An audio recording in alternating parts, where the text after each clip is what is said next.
ठीक है।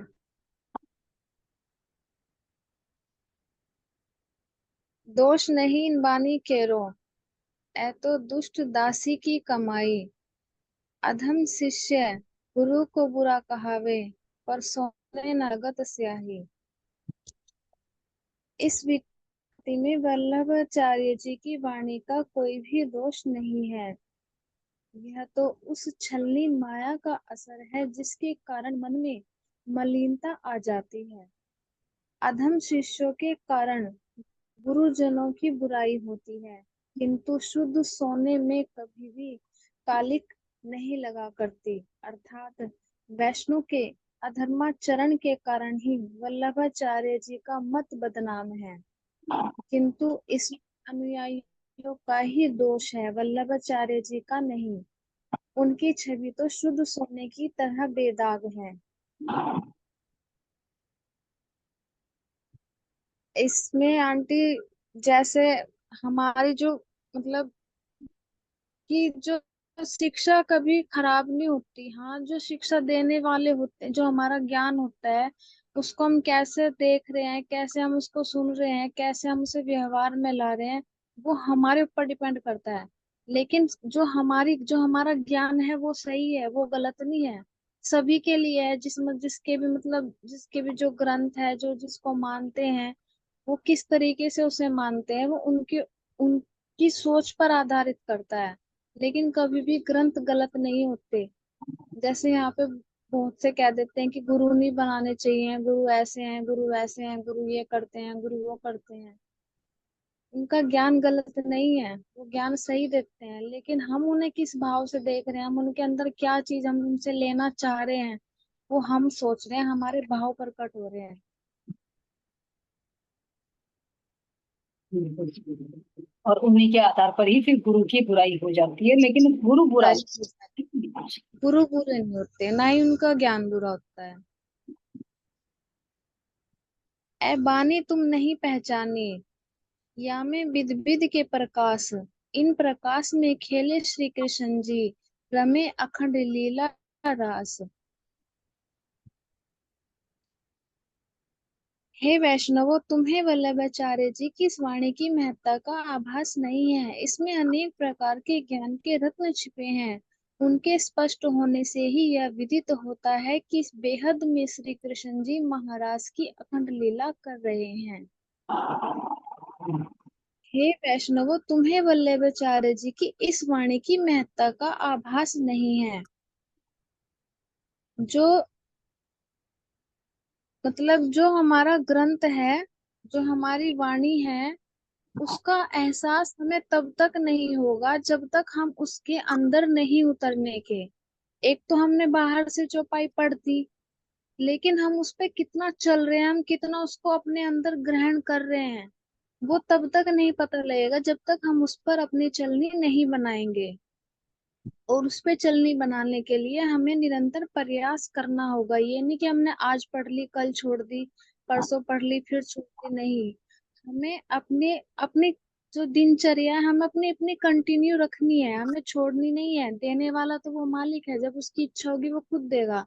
लेकिन हमें प्रयास करते रहना है, तभी हमें धीरे धीरे उसकी अखंड खजाने का एहसास होगा। वो हमारे अंदर हमें दिखने लगेगा, हमें महसूस होने लगेगा कि हाँ, इस वाणी के अंदर भी कुछ है जो हम देख नहीं पा रहे हैं। लेकिन उसके लिए हमें थोड़ी सी मेहनत करनी पड़ेगी, हमें अपने अंदर उतरना पड़ेगा, हमें अपने चित्त से उसे देखना पड़ेगा, अपनी आत्मा से उसका आभास करना पड़ेगा। तभी हम उस आनंद को पा सकेंगे। बिल्कुल सही है। और ये भी पता चल जाएगा फिर वाणी के माध्यम से, जो बेहद में श्री कृष्ण जी महाराज की जो लीला कर रहे हैं, तो वो लीला वो कहाँ चल। है ना, हाँ जी। मूल कहाँ हाँ पर है, जी। और किसकी लीला हाँ। है ना, कौन लीला, सब वाणी हाँ, से। है, वो मिटने वाली नहीं है, वो चल रही है। वो हमेशा चलेगी जब तक ये रहेगा। कह देते हैं ना कि रास और ब्रज तो होली है, वो अब नहीं है, लेकिन ये नहीं पता कि वो अभी भी चल रहा है। ब्रज भी और रास दोनों चल रहे हैं, हम्म। क्योंकि अखंड है। अखंड। तो उसको भी अगर मान प्रणाम। है तो उसको भी यही मान देते हैं कि यही मथुरा वृंदावन में यही चल रहा होगा, जबकि महाराज जी कह रहे चल कि रहा है। है ना। वल्लभाचार्य हाँ जी जी। ये संकेत कर रही है कि इस भूमि में नहीं है। हाँ जी। ठीक है प्रणाम जी। जी। जी आगे चलो, कोटि कोटि।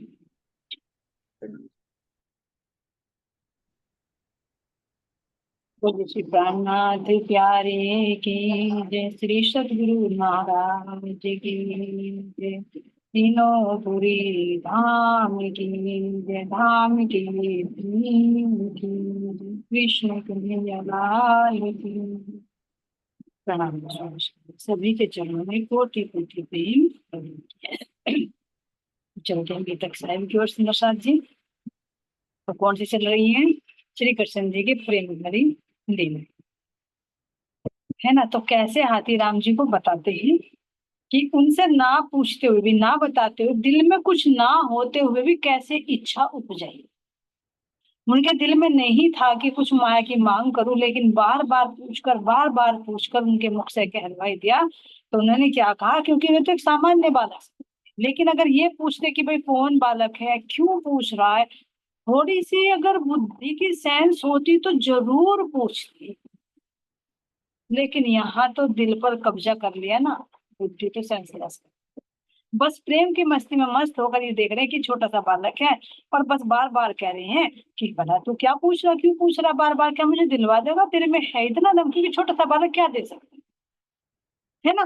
तो ऐसे कह रहे हैं, पूछ पूछ नन्हे से मुंह को रोज थका लेता है, दिलवा भी सकता है या बस पूछ पूछ ही लेता है। अब 4 दिन की जो बात हो रही थी वो सारी बात अब आतीराम जी रिपीट कर कि तू तो व्यर्थ में ही रोज रोज पूछ पूछ कर अपने छोटे से इस मुंह को थका दिया, रोज रोज पूछता रहता है, रोज रोज पूछता रहता है। अब तू बता दिलवा सकता है क्या? दिलवा सकता है तो दिलवा दे। यानी इतनी बड़ी चीज मांगी, ये पता था कि छोटा सा बालक कहाँ दिलवा देगा, लेकिन ये नहीं पता कि छोटा सा ही अंदर से कितना मोटा है, कितना बलशाली है, क्या नहीं कर सकते। तो ऐसे छलिए के छल से हाथी राम जी छले, और ऐसे ही हम चले, है ना। तो यहाँ कह रहे हैं, कहा तोतली भाषा में उस बाल रूप छवि ने उनको, इच्छा अगर यह है बाबा जाओ राज मिले तुमको। जब उन्होंने कहा ना कि रोज रोज छोटे बोल बोल बोल कर छोटे से मुंह को थकाई जाए, कि दिलवा सकता है तो दिलवा दी, देखो मांग लिया मैंने, तो रोज रोज पूछता रहता है, क्योंकि उन्हें पता आतीराम को नहीं दिलवा पाएंगे। तो लेकिन उन्होंने तोतली भाषा में ही उस बाल स्वरूप की छवि ने कहा, अगर बाबा जी आपकी इच्छा है तो चलो, तुम्हें तृप्ति का राज्य ही मिले। अब सुंदर साथ जी यहाँ इतना कहते ही कह रहे हैं, खेल खेल में विदा हुए एकदम श्री कृष्ण चंद्र महाराज, बातों बातों में दे गए बाबा जी को तृप्ति का राज। कह रहे हैं जैसे उन्होंने कहा कि जाओ तुम्हें तृप्ति का राज मिल जाए। अब इतना कहती अगर वे पूछते भी कि नहीं नहीं मैं तो मजाक कर रहा था, मुझे नहीं चाहिए, तो इतने में तो अंतर ध्यान हो गए।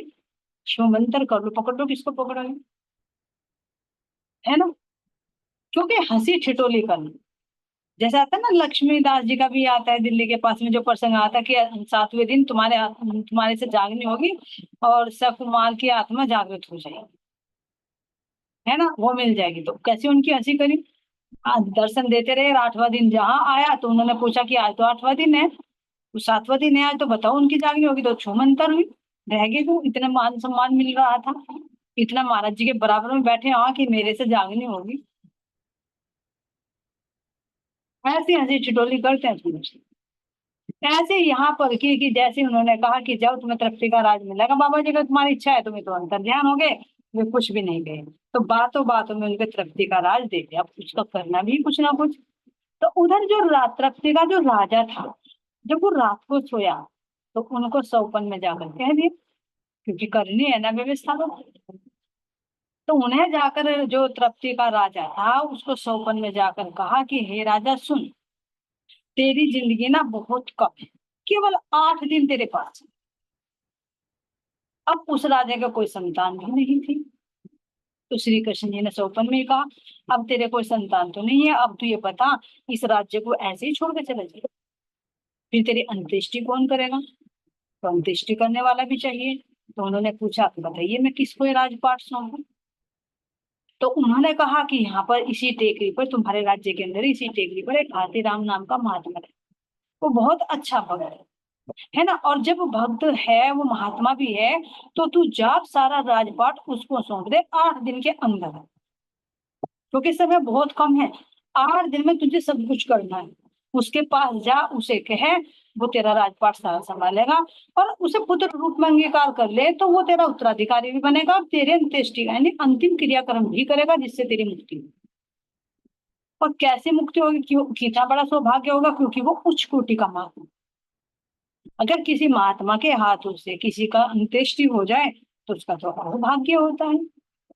तो ऐसे तृप्ति का जो राजा था, उनको सौपन में श्री कृष्ण जी ने समझाया। अब जब पता लग जाए कि भैया 8वें दिन तुझे मरना, फिर तो पता कितनी तीव्र गति से कार्य होगा, ये तो पता नहीं होता। तो उन्हें जैसे ही पता गया तो उनकी जैसे आंख खुली, और आंख खुल कर उन्होंने सोचा कि भाई ये क्या देख रहा था सपने, 8 दिन में मेरी मृत्यु होने वाली है, ये वास्तव में मैं राजपाट किसको सौंपूंगा? अभी तो कोई व्यवस्था भी नहीं है। तो तुरंत उन्होंने निश्चय कर लिया कि भाई सपने में जो मुझे जरूर कुछ ना कुछ संकेत है, ये है ना, जो श्री कृष्ण जी ने मुझे दर्शन देकर कहा है, तो जो उन्होंने कहा मैं वैसे ही करूं। तो ऐसा विचार करके सुंदर साथ जी आगे आगे क्या सोचते हैं? हाथी राम महात्मा के दर्शन पाए उसने जाकर, तत्पश्चात महात्मा जी का राजा ने पूछा शुभ नाम। उत्तर दिया महात्मा ने, मुझको कहते हैं हाथी राम। तो सुंदर सा जी जब उन्होंने सौपन देखा तो तो घबरा गए, है ना, क्योंकि आंख खुली तो पता चला कि भाई मैं तो सारा ही काम हो जाएगा, है ना। अगर ऐसी है, एक तो देखो सपन ऐसा होता है, किसी पर तो हमें विश्वास होता है, किसी पर हमें विश्वास नहीं होता। सोच लेते हैं कि मन की कल्पना है ऐसे, लेकिन कुछ कुछ सपन ऐसे होते हैं जिनमें सत्यता छिपी होती है, हमको संकेत देने चाहिए। तो यहाँ पर राजा को भी एक बात तो हुआ कि पता नहीं सपन है कैसा है, सही है गलत है, लेकिन अंदर से फिर विचार किया कि हो सकता है परमात्मा ने मुझे कुछ चेतावनी दी हो। अगर ये सत्य हुआ और मैंने ऐसा ना किया, यानी 8वें दिन अगर मेरी मौत हो गई और मैंने ऐसा ना किया, तो मैं तो सारा क्रियाक्रम बिगड़ जाएगा, है ना, सारा जीवन ही व्यर्थ चला जाएगा, जितना भी समझा समारा है कमाया है, तो किसको सौंप कर जाऊंगा, किस संतुष्टि कराऊंगा? तो ऐसा विचार करके वे जैसे प्रातः काल उठे, वेरीफाई करने के लिए कि देखो भाई सपना सही है गलत है, अगर वहां उस महात्मा का नाम हाथीराम हुआ तो इसका मतलब सही है। तो तुरंत उठे, उस टेकरी पर गए और उनसे पूछा कि आपका क्या नाम है? तो उन्होंने तो बता दिया, भाई मेरा नाम तो हाथीराम। हाथी राम आप हो भी या है केवल बस नाम ही नाम, रुक न पाए थे कह कर राजा, उत्तर दिया नहीं है अभी, जब हाथी बनकर दिखलाओ हमको हो विश्वास तभी। तो अब राजा ने क्या कहा जाकर कि भाई तू हाथी है, हाथी राम है भी, और नाम नाम का ही तू हाथी है, यानी हाथी जैसा तेरे अंदर बल है गुण है, ये केवल नाम नाम का है। तो अब रुक ना पाए थे कहकर राजा, उत्तर दिया नहीं है अभी। ध्यान है, उन्होंने कहा, राजा ने इतनी बात कही तो तुरंत हाथी राम जी ने उत्तर दिया कि भाई अभी हम आते नहीं, क्योंकि हाथी जैसा बल, हाथी जैसा हमारे अंदर वो नहीं है सोच, है ना। उन्होंने मना कहा, और मना करते क्या कहा राजा ने कि जब मुझे हाथी बनकर दिखलाओगे तो मुझे तो तब विश्वास हो। जब तुम हाथी राम तेरा नाम है, यानी जैसा तेरा नाम तो वैसे नाम का होना भी तो चाहिए, तो जब तू हाथी बनकर मुझे दिखाएगा तो तब मुझे विश्वास हो। अब क्या का सुंदर साथ जी, यहाँ देखिए क्या होता है।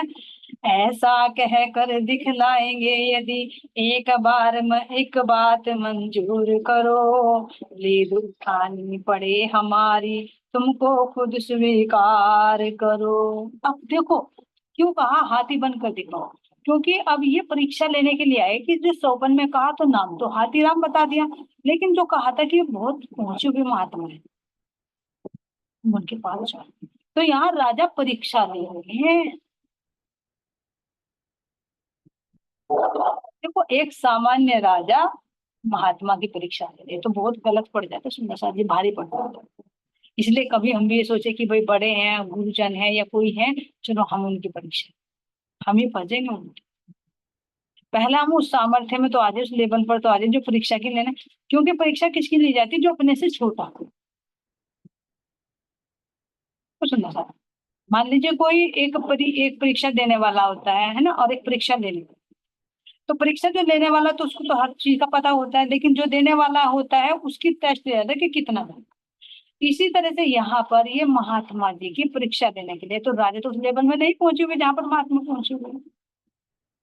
अब ये कैसे अपने ही इस परीक्षा देने के खुद में इनकी परीक्षा होता है? तो ऐसा ही होता है, उल्टा पासा पड़ता है। जब अपने से बड़े, अपने से ज्यादा सामर्थ्यशाली का अगर परीक्षा देने लगे, तो हम ही फंस जाते हैं उस परीक्षा में, हम ही फेल हो जाते हैं। इसलिए कभी भी अपने बड़ों का ये नहीं कहना चाहिए। माता पिता भी हो, गुरुजन भी हो, कुछ भी हो जाते हैं जो हमारे से सीनियर है, उनसे हम कहें कि चलो आज उनकी परीक्षा दें। वहां अपने ही मुंह की खानी पड़ती है। तो इसी तरह से यहाँ पर कह रहे हैं कि भाई तुम मुझे हाथी बनकर दिखाओ, तो मैं तुम्हें हाथी राम मानूंगा, नहीं तो मैं तो नहीं मानता।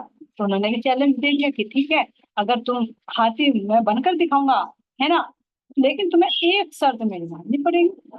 मैं तो हाथी बन जाऊंगा, लेकिन तुम्हें मेरी जीद उठानी है।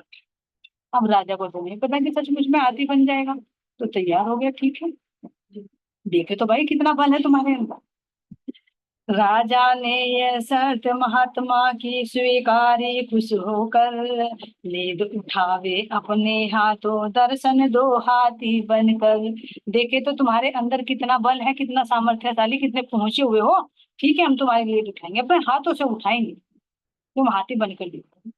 दे दिया चैलेंज। इतना सुन पर वेद, अच्छा, हाथे राम महात्मा बोले तो फिर प्रातः आ जाना, लेद उठाने के साधन का इंतजाम करते लाना। कह दिया उन्होंने भी दोनों तरफ से, हो गई चलो सब तैयारी।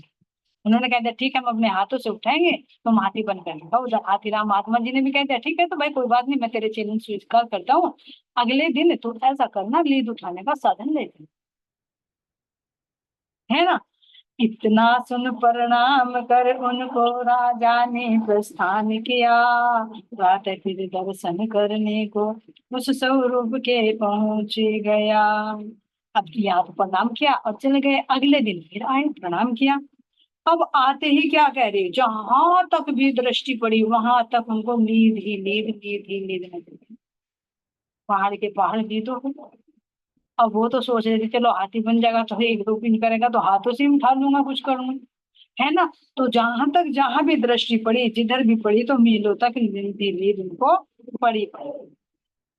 राजा डरा नींद जब देखी, बुद्धि उसकी चकराई, एक बरस तक भी इतनी को तू तो उठा ना पाएगा, अगले दिन फिर इतनी ही हो जावे तू मर जावेगा। अब राजा देखते ही कहने लगा भाई तू अगर इसे उठाएगा ना, एक साल तक भी उसे उठा, पूरे के पूरे जहां तक भी दृष्टि जा रही, नींद नींद नींद नींद नजर आ रही है। तो राजा तो घबरा गया कि भाई अगर तू पूरे साल भी इसे उठाएगा ना तो उठा नहीं पाएगा, और जब तक तू उठाकर निपटेगा दोबारा फिर कर देगा। बन गया हाथ, दिखा दिया। तो यानी जो परीक्षा ले रही हैं उसी की परीक्षा हुई कि उठाओ भाई, उठा सकते हैं। हार हुई अपने वचनों में, जीते आप महात्मा जी, चरण गए लज्जित हो उनके, शरणागत हुए जाते ही। अब क्या करें, थोड़ी बहुत हो तो उठाए, कोशिश भी करें, लेकिन जिधर दृष्टि उधर ही लीड, जिधर दृष्टि उधर ही लीड। अब उठाए तो उठाए कैसे, क्या साधन है? केवल झुकने के अलावा और कोई साधन? क्यों ऐसा, क्यों सुंदर सा क्या इतनी लीड कर दी उन्होंने? नहीं, वो दिखा दे कि जो तू परीक्षा लेने के लिए आया तो मेरा एक एक ही अंग है कि पहले तू लीड ही उठा ले, फिर हाथी को तू खिलाएगा, उसको पिलाएगा, कैसे रखेगा तो देख ले तू। पहले तू यही उठा लो, एक शख्स रख ली कि बन गए हम तो हाथी, बता। ऐसे सुंदर सा जी, हम भी अगर देखें तो हमारे विकारों की नींद कितनी है। अगर वास्तव में हाथी आत्मा है तो उसके अंदर तो गुणों का भाग है, जिसमें आनंद है। लेकिन वही हाथी रूपी आत्मा जब जीव के साथ मिलकर यहाँ की आती हो जाए तो गंदगी का इतना ढेर लगता है, इतना ढेर लगता है कि तुम उठा नहीं पाओ।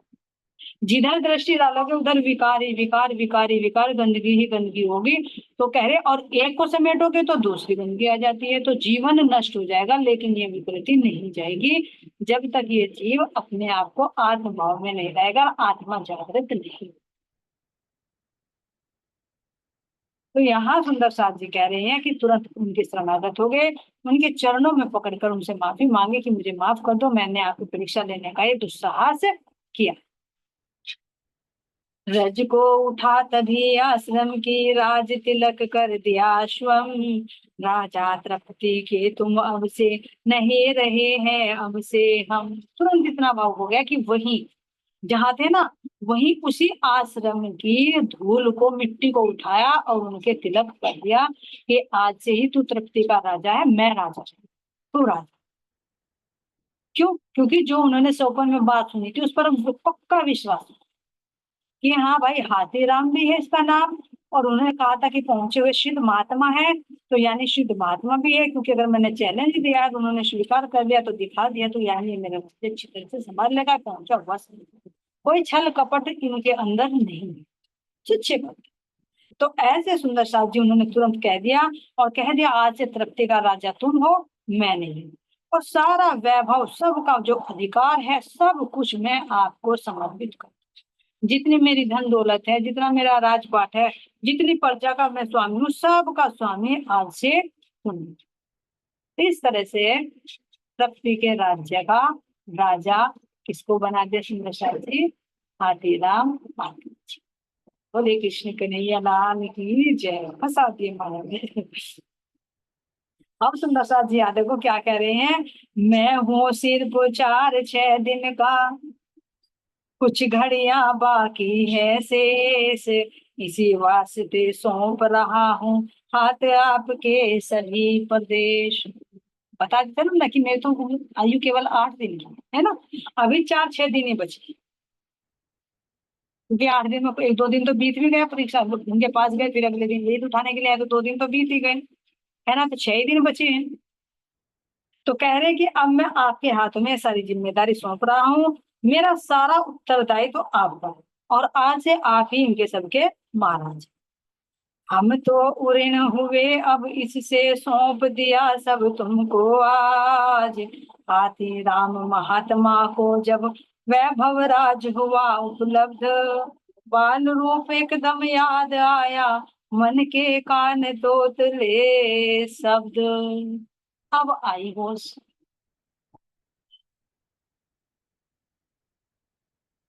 अब आई यहाँ पर होश कि जब उन्हें सारा राजपाट सौंप दिया, और राजा ने कहा भाई मैं तो उलीन हो गया उससे, है ना, मैंने तो तुझे सारी जिम्मेदारी सौंप दी, प्रजा भी तेरी, यहाँ का राजपाट भी तेरा, जितने भी धन दौलत सब है, सारी जिम्मेदारी तेरी, मेरा अब कुछ नहीं, मैं तो 2-4 दिन का हूँ, चला जाऊंगा मैं। अब जैसे ही यहाँ पर उनको ये वैभव सौंपा गया और आए राजमहल में, तो याद आई जंगल की, अपने आश्रम की, कितने शांति से मैं रहता था, और फिर याद आया है पृथ्वी का राजा बन गया, तो तुरंत याद आया, कानों कह रहे मन में एकदम बात याद आई, अरे अच्छा वो छोटा सा बालक आया था, उससे मैंने मजाक मजाक में वो कह के भूल गए थे, उन्हें ये भी तो नहीं पता था कि भाई सोपन में जाकर राजा को कहा उन्होंने, और भी इसलिए मेरी परीक्षा लेने के लिए आई है, इसलिए मेरे सब राजा नाम पूछ रहा है, उन्हें कुछ सेंस नहीं थी। लेकिन जब वैभव राजा बना दिए गए, तो तब उन्हें बात आई, याद आई, तू तो आश्रम में रहता था, यहाँ राजा राजपाट कैसे मिल गया, एकदम राजा कैसे बन गया, तो एकदम बात याद आई, अरे अच्छा उस बालक से मैंने हंसी हंसी में कह दिया था कि दिलवा सकता है तो दिलवा दे राज तृप्ति का मुझे, तो उसके कारण मुझे ये मिला है, फंस गया मैं तो, मारा गया बोले। तो जैसे ही याद आया सुंदर साथ जी, अब क्या कहते हैं, खेल के बाल रूप एकदम याद आया, मन के कान तोतले शब्द, मन के कानों ने सुन लिया तोतले शब्द की, क्या कहता कि जाओ बाबा जी तुम्हारी इच्छा है तो तुम्हें तृप्ति का राजा मिला, राजी मिला। ये शब्द याद आए तो अब पछताए, अब पछताए क्या हो, जब चिड़िया चुग गई थी। ऐसे सुंदर साथ जी हमारे साथ में भी ये होता है। परम धाम में जब हमने दावा किया था मैं खेल दिखाओ, मैं खेल दिखाओ, खेल दिखाओ, तो महाराज जी में चरणों में बैठोगी, दूर तो नहीं भेजोगे, नहीं नहीं दूर नहीं भेजना, ये बैठ। ऐसा तो फिर हो ही नहीं सकता, माया हमारा क्या बिगाड़ ले जब हम चरणों के नीचे बैठे हैं। हमारा इसकी तरह बल थोड़ा ही, एक बार नहीं 100 बेर आजमा कर देखो, बोले न भूले। जब हम अपने घर में ही बैठे हैं, आपके चरणों में बैठे हो, आप हमारे नजरों के सामने हो, और आप कह रहे हैं मुझे भूल जाओगे, ऐसा हो ही नहीं सकता, एक बार नहीं 100 बार आजमा कर। लेकिन जैसे ही वो फरामोशी डाली, बुद्धि से डिस्कनेक्ट कर दिया, और तुरंत जैसे ही ब्रज में आए तो तुरंत उपजत ये आशा घनी कब हम मिलसी। और सही पूछे तो ब्रज में भी नहीं, लेकिन अब जागृति में पता हो रहा है, जब राज्य से बता रहे हैं। अरे इस माया में जब माया के थपेड़े पड़ते हैं ना, तो जब पता लगता है अरे ये तो खेल अपनी तो मांगा था, तब याद आ रही है। महाराज जी जब बता रहे हैं कि कानों में जो शब्द पड़े ना, आत्मा के शब्द, कानों में जो शब्द आ रहे हैं कि देखो ये तो क्यों आ रहा है इतना, अरे हमने ही तो मांगा था ये, हम ही थके गए इसे, किसी और का नहीं। कह रहे इंद्रावती जी भी तो कह रही कि अब मैं कैसे अर्ज करूं, कहोगे मांगया तुम हो मेरे धनिये। अब कैसे कहूँ इस दुख से छुड़ा लो, क्योंकि दुख की मांग तो हमने की थी, देखे तो सही दुख क्या होता है, दुख का खेल क्या है। तो तब होश आती है जब माया लपेटे ले लेती। इसी तरह से हाथी राम जी को भी अब सुधार रही है, जब राजपाट में गया तो अच्छा, वे तोतली तोतली भाषा में मुझे तो ठग ली। कहाँ मैं उस मोहिनी सूरत को निहारता रहता था, है ना, अपने एकांत में रहता था, और कहाँ यहाँ का राजपाट, उसका ये केस हो गया, उसका वो केस हो गया, वहां से इतने आने, यहाँ से उतने आने, उसको युद्ध होना है, उसका वो नहीं, कर सकते हैं क्या, बहुत भारी पड़ता है। जो रचे पचे होते हैं वो तो कर लेते हैं, लेकिन जो परमात्मा की तरफ जिसकी लो लग जाए ना, उसको कहे कि माया में तू ये काम कर ले, नहीं कर पाता। तो अब क्या कह रहे हैं सुंदर सास जी, खेल खेल में मैं राज मांग कर मैंने क्या अपराध किया, था विरक्त निर्द्वंद भक्त में अब यह बोझा लाद लिया। मैं तो निर्द्वंद था, किसी तरह की कोई टेंशन नहीं थी, अपना अकेला रहता, पत्ते खाता, अपने श्री कृष्ण के ध्यान में मग्न रहता, मस्ती में मस्त रहता, उस आनंद में डूबा रहता था। और मैं तो खेल खेल में बड़ा अपराध कर दिया ये। ध्यान देना सुंदर सा जी, कभी भी हम ना, ये भी शिक्षा इसके अंदर से मिल रही है, कभी हम मजाक मजाक में बहुत बातें कह जाते, हंसी हंसी में बातें, जैसे कुछ होता है ना, राज्य से बातें करते रहे मीठी मीठी, तो हम कह देते हैं, लेकिन राज्य देख रहे हैं उसको, इसलिए कह रहे हैं कि बहुत चौकन्ने हो जाए। जैसे हाथी राम ठगे गए, कहीं हम ना ऐसे ठगे गए। कोई चैलेंज ना दे राज्य, राज्य कितना भी फोर्स डाले कि बता क्या चाहिए, बता क्या चाहिए, बस तू चाहिए, बता क्या चाहिए, तू चाहिए, तू चाहिए, लेकिन ये नहीं सुनना राज्य, जब ना करना होगा ना तो वो तू नहीं, मैं ही कार्रवाई देंगे। हम तो हाथ ऊपर खड़े कर दिए, क्योंकि ये चतुराई भी यहाँ की है, लेकिन अंदर से देखे ना, जब धनी कुछ कहलवाना चाहेंगे तो वो बुद्धि को ऐसे ही भ्रमित कर देंगे। तो तब कहते हैं कि हम तो हाथ हुकुम के, और हक के हाथ हुकुम, इत हमारा पिया जी क्या चले, जो जानो तो करो कुछ। क्या ये बताइए, हाथी राम जी जैसा तो तब हमारा नहीं है, वे तो एक पत्ते पत्ते को खाकर रह रहे थे सुंदर साथ जी। तो अब ये देखो क्या वे क्या कर सकते हैं। हमें, हम जो वे करवाना चाहेंगे ना, तो वो बुद्धि को ऐसे ही फिरा दें। नहीं तो ब्रज में कितना प्रेम था ये बताइए, रहते थे क्या हम उसके बीच में, नहीं रहते। लेकिन उसे ही कह दिया, जब आया मौका की तू तो पराया है। तो ये तो राज्य को हंसी कर रही है। ऐसे ही इनकी हंसी की आती रहती है। तो अब कह रहे मैंने तो खेल खेल में बड़ा अपराध कर दिया, मैं तो निर्द्वंद भक्त रहता था, मैंने तो ये बोझा ला दिया। ये अब जो हाथी की लीद है ना, ये लीद अब सारी इनको उठानी पड़ेगी, सही पूछे, माया के झमेले ये लीद ही है यहाँ, जो जन्म खत्म हो जाता है, लेकिन ये लीद नहीं समेटी जाती। इतनी अगले दिन फिर टेंशन होती, देखो राजा का पद तो कोई ये थोड़ी है, घर की भी टेंशन देखो, एक कार्य समाप्ति करते दूसरा तैयार होता, और ये सर्किल चलता रहता है रोज रोज में, देखो यही रोजाना की खाना, सोना, फिर बिस्तर उठाओ, फिर बिछाओ, फिर सुबह झाड़ू पोछा लगाओ, रोज लगाओ, फिर भोजन बनाओ, फिर अपनी ड्यूटी पे जाओ, फिर आओ, फिर रोज का सर्किल यही चल, जीवन खत्म हो जाएगा, लेकिन क्या कभी काम खत्म होगा? नहीं होगा, सारा जीवन इसी में ही चला। और कहाँ हम अपने परमधाम में अपने प्रेम की मस्ती में मस्त रहते थे, और यहाँ डले पत्थर कर रही हूँ कुछ भी नहीं, बर्तन फोड़ रही हूँ और कुछ नहीं कर रही हूँ। और बर्तन के साथ साथ में अपना सिर भी फोड़ रही हूँ। तो यहाँ सुंदर साथ जी कह रहे हैं, छलिया छल कर खेल खेल में ठग कर ले गया हाथों हाथ, ठगा गया मैं अनजाना बालाजी तुमसे बातों बात। अब ध्यान देना सुंदर साथ जी, बालाजी किसके लिए आ रहे हैं? बस श्री कृष्ण जी के लिए आ रहे हैं, है ना। हम सोचते हैं कि हनुमान जी के लिए, बालाजी हमारे लिए तो नहीं है ना।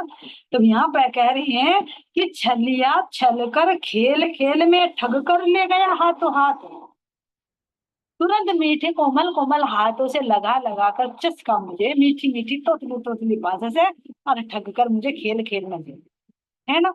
और ऐसा कह गया मैं तो ठग गया मैं अनजाना बालाजी तुमसे बात, तुम्हारी बातों में आ गया और मैं भी ठग गया।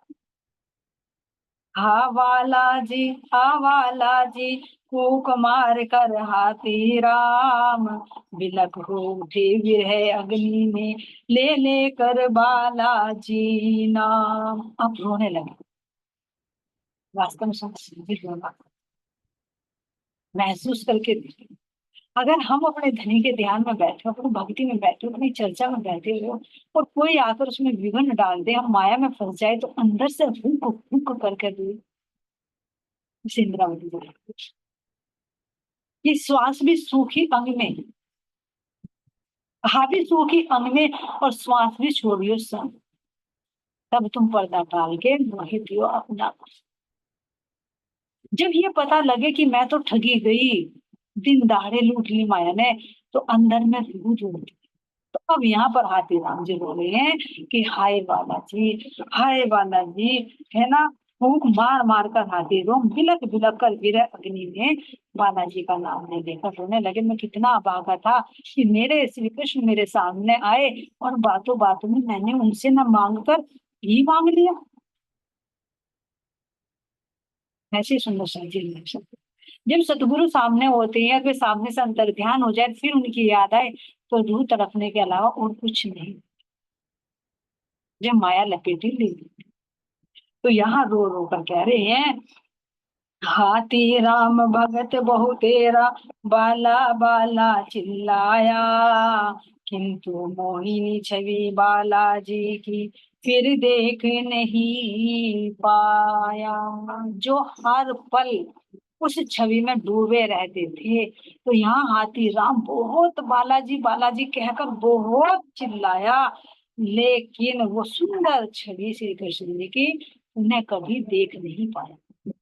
क्यों प्रसाद जी? जब हम माया में लिप्त हो जाते हैं, तो वास्तव में छवि लोप हो जाती है।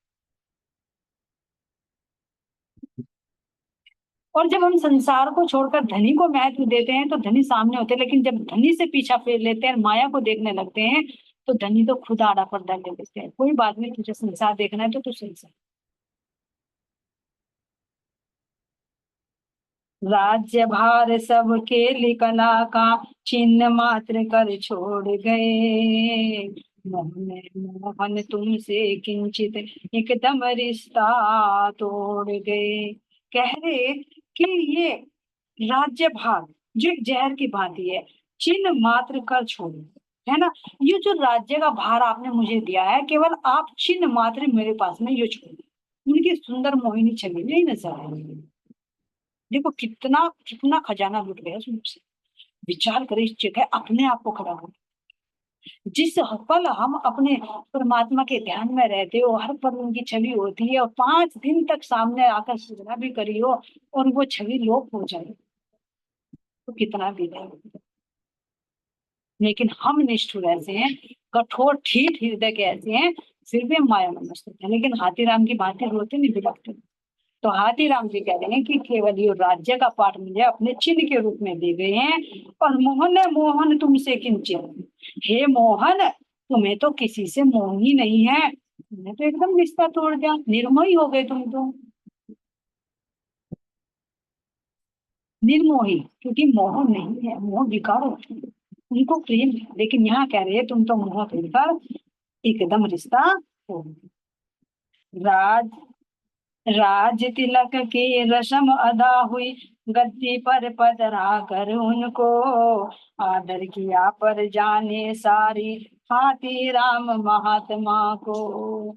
अब ये सुंदर साथ जी यहाँ पर कह रहे हैं कि राज तिलक की रस्म हुई और उनको गद्दी पर बैठाया गया और सारी प्रजा ने हाथी राम महात्मा जी का सत्कार किया, उनका आदर। बोलिए हाथी राम बाबा जी की जय, कृष्ण कन्हैया लाल की जय, सतगुरु महाराज जी की जय, सतगुरु श्री रामचंद्र जी महाराज जी की जय, तीनों गुरी धाम की। सभी सुंदर साथ के चरणों में कोटि कोटि त्रुटि में तो माफ करते रहना सुंदर साथ जी। आपका बहुत बहुत धन्यवाद समय देने के लिए। आप सबके चरणों में कोटि कोटि प्रेम।